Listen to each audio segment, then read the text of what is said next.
I'm James Curleigh. Everyone calls me JC, and I've been playing guitar for a long time. I grew up, my dad played banjo, my mom played guitar, and took a journey through a whole lot of different places. Most recently was at Levi's, as the president of Levi's brand. And I can tell you from the personal side, I'm absolutely passionate about iconic brands, but also from the professional side as the CEO, it's like a noble cause. You have to take what you've been given and return it to its iconic status. Growing up, loving music, playing music, I think every guitar out there is amazing in some sorts in the right hands, but there's always something special about that Gibson guitar. And when you see it and you hear it and you see someone leaning into it in that moment, that is just magical. And if you think about the sounds that have been shaped out of Gibson guitars, it's truly like locked in your brain, and when you hear it, you know it and you feel it, and there's something special there. And there's all sorts of brands out there that people can sort of have an opinion on, but boy, when it comes to Gibson, you got to really stare that one down. We went into our factories, and with the amazing craftsmen and craftswomen, and said, what's the noise around quality, and how do we take these iconic guitars that we're famous for and known for, but really look at them in the context of what made them so special in the 50s and 60s. That was our first point of order, was paying attention to the quality and the sound.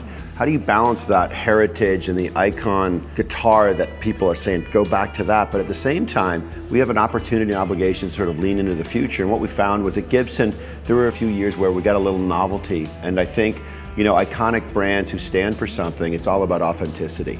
So the collection we launched a few months ago was all about the original collection, going back to those 50s, 60s specs and really paying attention to the detail and the quality that shaped that sound for those fans and those guitarists. And at the same time, we knew that there was that modern guitarist who was really looking for, asymmetric neck, how can I get to my frets? How can you give me a little weight relief? How can I get a little push-pull to change my sound on demand?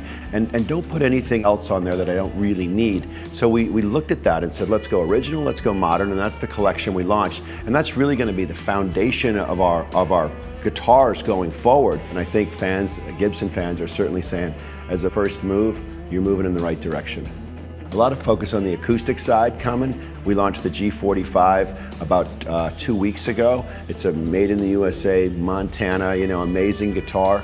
The Sheryl Crow Country Western that we're going to be launching, that's going to be amazing. And then of course our ES range is about to get a little spotlight. We talked about the Chuck Berry E350T, we did Lucille, and we've got a few more surprises on the ES front coming in the fall actually. And I'd say by the end of this year, going into next year, we will have touched every single area, every shape of our guitars, not only in terms of quality, but in terms of bringing something new to guitarists. Gibson's been synonymous with sort of shaping and creating an inspiring sound for 125 years. And that's an earned iconic legacy, but Gibson through the ages has always been synonymous with so much different sound. And it's been right there on the forefront. And when you think of that golden era that created those shapes that we now know to be the iconic shapes of Gibson, there's an array of amazing guitars that people can play.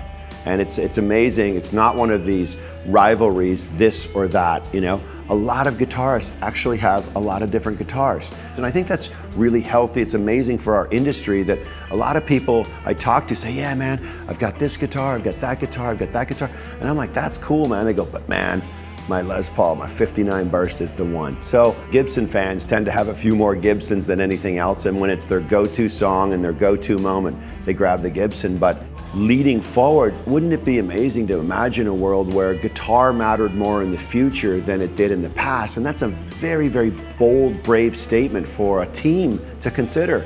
But I think as a leader of an iconic brand, I have to think like that. Are we going to get there? That's a huge step, because guitar has really mattered throughout generations and genres, but I really want to imagine a world where guitar could even matter more.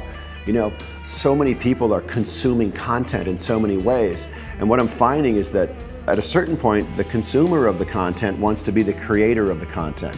And why can't we use guitar and the sound of guitar and the learning of a guitar and the feel of a guitar to shape content, and maybe through music, maybe through a guitar, and hopefully a Gibson guitar.